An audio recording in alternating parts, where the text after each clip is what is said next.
வைகாசி மாதம் ஆயுள், செல்வம், புத்திரபேறு அனைத்தும் நல்கும் புனித மாதம். தெய்வ அவதாரங்கள் அதிகம் நிகழ்ந்த மாதம். பாவ நிவர்த்தி தரும் மாதம். செல்வ வளம் பெருக்கும் மாதம். தெய்வ அருள் எளிதில் கிடைக்கும் மாதம். மாதவ மாதம் வைகாசம் என்று சாஸ்திரங்கள் போற்றும் மாதம். வழிபாடுகள், புனித நீராடல்கள், தான தர்மங்கள், விரதங்கள் அதிகம் செய்யப்படுகின்றன. மனித வாழ்க்கையில் ஆயுள், செல்வம், புத்திரபேறு, குடும்ப அமைதி, மன நிம்மதி அனைத்தையும் அளிக்கும் மாதம் வைகாசி. வைகாசி முதல் நாளில் கங்கை நீராடல் மிகவும் புனிதமானது. 7 ஜென்ம பாவங்களும் நீங்கும் புண்ணியங்கள் வந்து சேரும். அனைவராலும் கங்கையில் நீராட முடியாவிட்டாலும் புனித நதியிலும் கோவில் தீர்த்தத்திலும் வீட்டில் கங்கை ஜலம் கலந்தும் நீராடுவது வழக்கம். மகாவிஷ்ணுவை துளசியால் வழிபடும் மாதம்.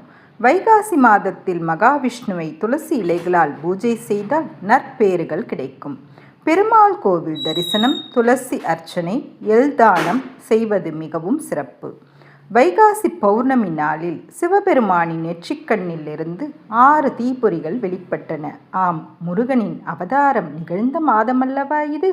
சரவண பொய்கையில் 6 குழந்தைகளாக தோன்றிய பின்னர் பார்வதி தேவி ஒன்றிணைத்து ஆறுமுகன், ஷண்முகன், கந்தன், முருகப்பெருமான் என்று பக்தர்களால் போற்றப்படும் தமிழ்க்கடவுள் நமக்கு வந்தார்.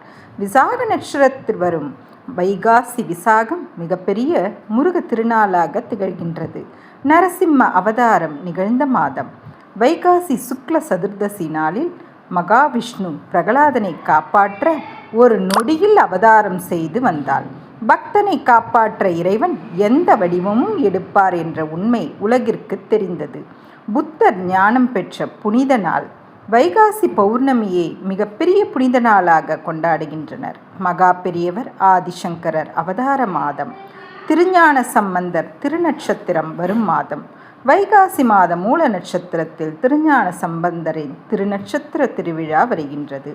சிவபெருமானுக்கு வைகாசி பௌர்ணமி நாளில் மகிழம்பூ நிற பட்டாடை சாற்றி 108 பத்மராக கற்களால் ஆன மாலை அணிவித்து எல் சாதனம் நிவேதனம் செய்து வழிபட்டால் தெரிந்தும் தெரியாமலும் செய்த பாவங்கள் நீங்கும்.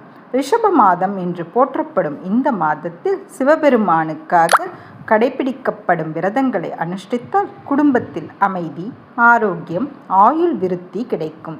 திருப்பைஞ்சீலி, ஸ்ரீவாஞ்சியம் போன்ற தலங்களில்